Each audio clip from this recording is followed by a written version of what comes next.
Hi, this is Steve Butler, Los Angeles investigation cryptologic investigator. And for the last about 4 or 5 years, I've been investigating the Zodiac case. And in that time, I've made a lot of inway into the cryptologic, into the codes, into the ciphers. For the last 4.5 years, in private, in public, on Reddit, through surrogates, myself, and anybody who tried to help me, we were called insane, crazy, schizophrenic, and a whole bunch of other names. I tried to tell people over that entire time that the reason we were being attacked so much is because the information that we were showing was true. There's enough crazy people on public platforms talking about the most famous cases in the world to attack as insane that just go completely unnoticed. But we had relentless attacks on us in terms of the information we were providing, not to mention all of the resources and money that were dedicated in private to try to destroy my life personally. But all that aside, now that the person that we had identified as a member of the Zodiac and probably the most dangerous person in the group is under official investigation by the Ontario Police for a possible embezzlement of $630,000 through 1,130 conspicuous transactions from the general account of St. John Apostle Catholic Church in Kingston, Ontario, has now been relieved of his duties and sent back to Toronto to wait for the progress on the investigation. And eventually, if they continue to dig, they're going to find out his true identity, which is the fact that he is most likely 100% a fugitive from the United States of America in a series of some of the most famous homicides you've ever imagined in your life. We're talking all the Zodiac stuff he's either done or was a conspirator to do. Cherry Joe Bates for sure, and most likely Paul Stein and possibly Officer Richard Ryditek. He may also be R.M. Fink, the person who wrote the first script that was adopted and advanced for the movie called Dirty Harry, which they said was based on the Zodiac, which was likely the most documentary film ever made about the Zodiac if you knew the truth. In 1971, Albert Lee Terry Jr. faked his death in December and used a fake pseudonym as an anonymous astrologer to present the proffer of all the crimes he was involved in code to the Vallejo FBI office, and from that point on, he became a ghost. We were able to track him through his addiction to the publication of materials that bear his marking in his unique cryptologic calligraphy, because that is his specialty. He is the creator of the Zodiac Pine Sierra Club card.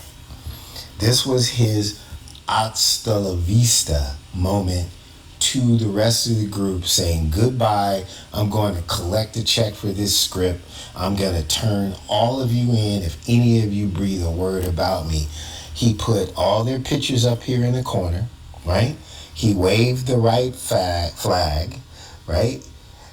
Sierra Club turned around, decoded is Arrivederci, because you love Charlie, which was a message to this person right here. Her name was Ellen, who was pregnant with Charlie's child, right? That was born in July of 1971, who was Albert Lee Terry Jr.'s partner in crime. All the other people in the group turned their lives around and started doing good things. Albert Lee Terry Jr. continued to be a murdering, lying lowlife. Albert Lee Terry Jr. is most likely 100% the author and creator of the Joe Monet ransom note, which means he murdered a 6-year-old child in order to extract revenge from his old Zodiac mates that he hated, including her. Because that's who's mentioned as the actual targets in the ransom note. Based on the information that we have and the experience with his coding, right?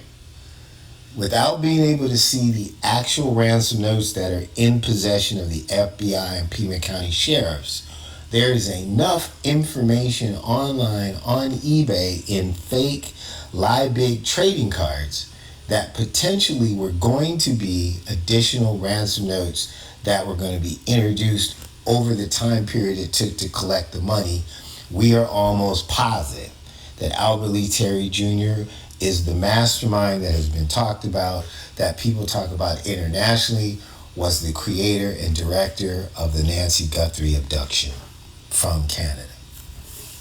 We have been called ignorant, liars, making stuff up, crazy, because we thought a priest in a church in Canada was actually a fugitive from the United States who was a serial killer, who happened to be a part of the Zodiac and was actually the person that created the JonBenet Ramsey ransom note. Well, without going into all of the different codes in here, right? And actually going to this announcement, I'm going to show you who's crazy. Ontario police investigating $600,000 in missing parish funds. Police are investigating the apparent theft of more than $600,000 from a parish in Ontario, and the pastor has been removed from ministry while the investigation takes place. Father David Collins, OFMCONV, has served as pastor of St. John Parish in the Archdiocese of Kingston since at least 2017. On June 13th, the Archdiocese announced that a financial issue has come to light regarding Friar David's use of accounts of St. John Parish. Archbishop Michael Mulhall of Kingston said an investigation had been launched into the significant financial irregularities that had been discovered in the parish accounts. After he was questioned about the matter, Mulhall said Friar David has returned to this Franciscan community in Toronto, and another priest would be providing sacraments at the parish until the appointment of a new pastor this fall. It says that the review of all parish accounts extending back to 2019 has determined that over $630,000 has been taken from the parish accounts through the issuing of irregular checks, which was obtained by the PLAR. The vast majority of the 1,196 irregular checks issued were from the general account, and 3 checks were issued from the mass account. It continued. What I'm about to show you, right, is how Friar David Collins, we believe, right, was laundering that money. We don't want to get into this part of it. We're not going to investigate this part of it. As far as we're concerned, a madman is off the streets. He's under surveillance. They got Bugsy Malone on tax evasion. They can get this killer on a financial charge. That is fine with us. But I'm going to set the record straight about who's actually crazy. This is a vintage return to sender envelope that you can find online. It is not actually a vintage return to sender envelope. It is a criminal calligraphy, cryptologic communication from Albert Lee Terry Jr., aka Friar David Collins, and is a part of how he alerted people as to the transfer of the illegal funds from the accounts of St. John Parish. We discovered this stuff over a year ago, and we were investigating this in December and January of 25 and 26 until Nancy Guthrie was abducted, and because we ran into some vintage postcards that we could tell had some relationship to her abduction, we were drawn off of the case for the embezzlement and the extortion and the money laundering.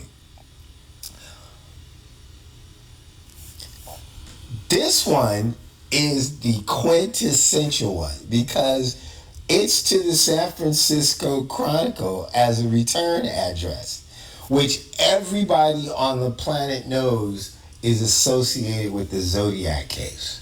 That's where most of the letters and the ciphers that became most famous, and the most famous reporter, Paul Avery, and the cartoonist who later became a journalist and a movie director, made the Zodiac case more famous than it could be ever in any other situation on the planet Earth. You see this coding right here, the TY and the R on top of each other? That is Albert Lee Terry Jr. That is his symbol. That is his way of signing it. He signs everything he does. This little upside down UTF backwards is a code. I'm not going to sit here and decode it for you, right? But what we did find out is that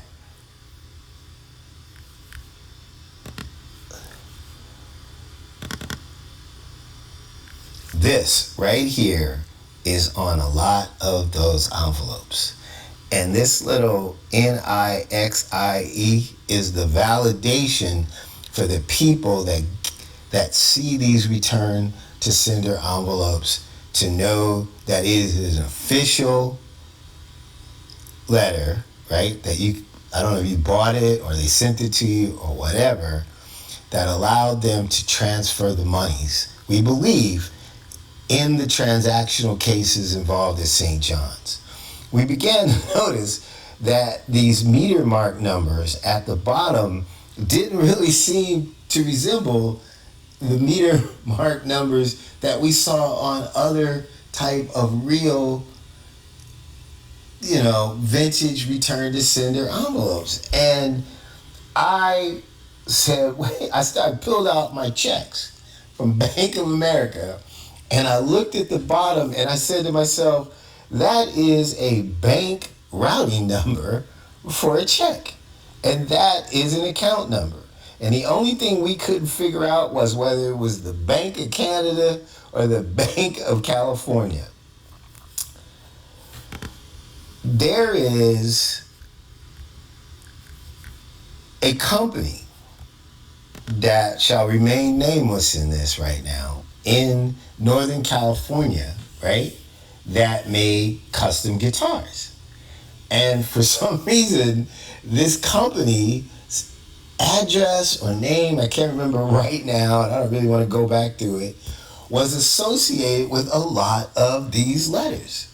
So we thought, well, they're using that company maybe to bill the church or something, or somehow they're using that to create demand letters for wires. We couldn't figure it out, but we knew it was some type of money laundering involved, and that we saw other vintage envelopes that were involved in what we believe was an extortion scheme, right? An insurance protection racket against him, against ex-Zodiac members, from revealing the information that the Pines card, right? See, do I still have that up? Yeah. That the Pines card reveals in its coding that this little area right here, which you find through solving the Pines card, seek vector indicator in centimeters. 12 centimeters is about 70%, about 70% of the size of a regular postcard once you do the math. If you start over here at the sort of the zodiac sign, that would give you right here about 30% less of the card. This pole, right, would be the area that you're looking through. If you were to be back here, right, and you peek through the Pines, right, past Lake Tahoe areas, all this stuff right here, you're going to be looking at this area right here, right? If you take Tahoe and turn it around, which is how he codes, and you kind of figure out what he's talking about. Evidence of homicides are there. Talking about right here, right? EK would be the name of this lady right here, and her zodiac coding KNS Alameda, right? This is what we got here, right? So this was an extortion card saying, "I've buried," and you look around in the snow, then that's the spot. X marks the spot, the Iron Cross, right? He's waving the white flag, if you haven't noticed, saying, "I've given up," right? "I've given up. You're pregnant with Charlie's child. I'm obsessed with you. I can't have you. And since I'm a selfish, horrible individual, murdering individual, I'm going to leave. I'm going to get this big check, and I'm going to tell you that I've buried evidence of all our crimes, probably on film, in canisters, in negatives, and other assorted items. We think even the shirt from the Paul Stein murder is there because we found Cody where he's trying to convince his grandkids that probably don't even know he's alive to throw it away, that it's in the attic. This, in what's called reverse negative, is a map to his home in Vallejo. Okay? This is Friar David Collins.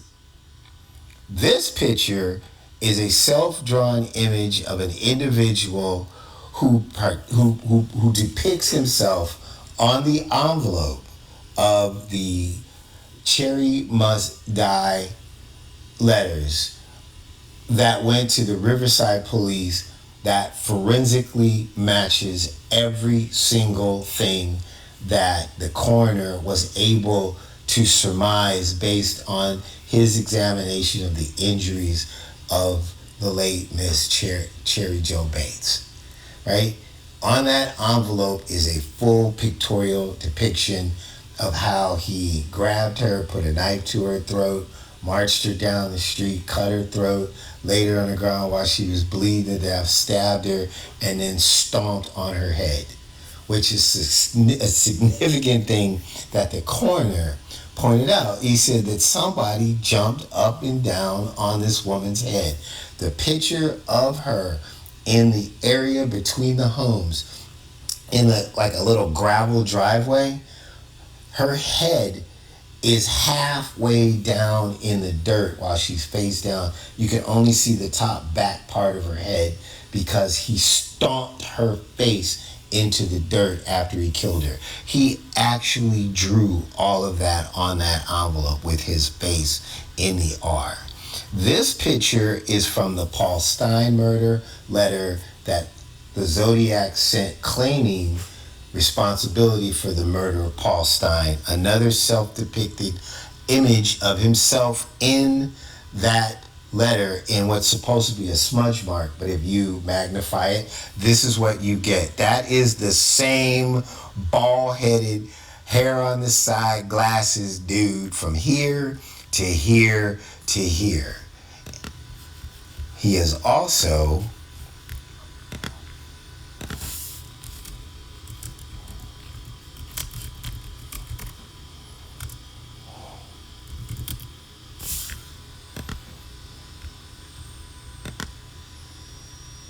the ex-pastor at St. John the Apostle in Kingston, Ontario.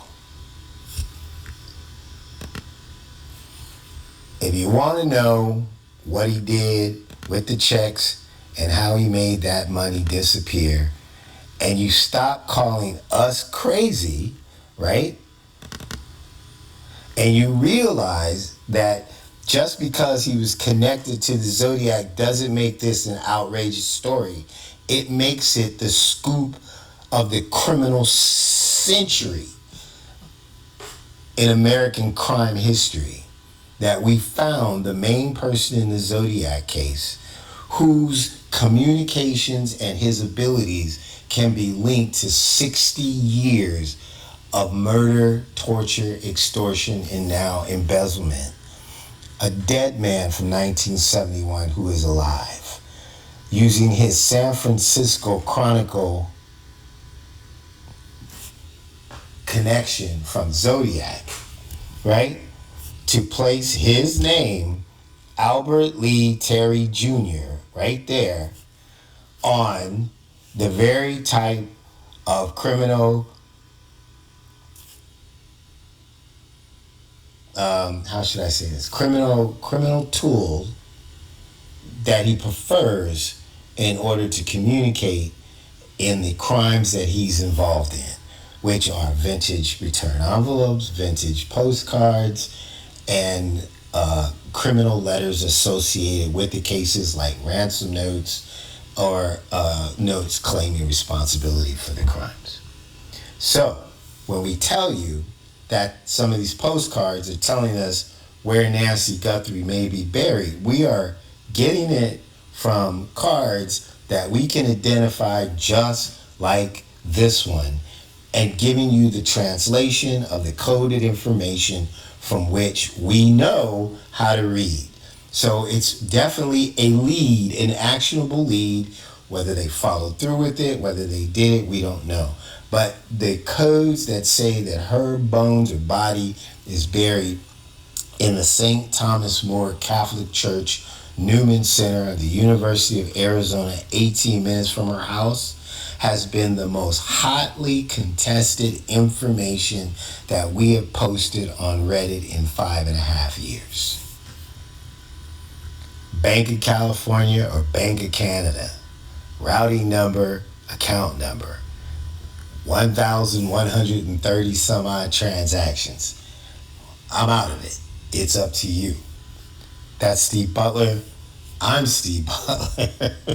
I was gonna say, I get confused sometimes, man. You know, the outer body experience. I am Steve Butler, cryptologic Los Angeles investigator, and that is the end of my presentation. Thank you for listening. Thank you for believing. And for all of those who called us crazy, who's laughing now?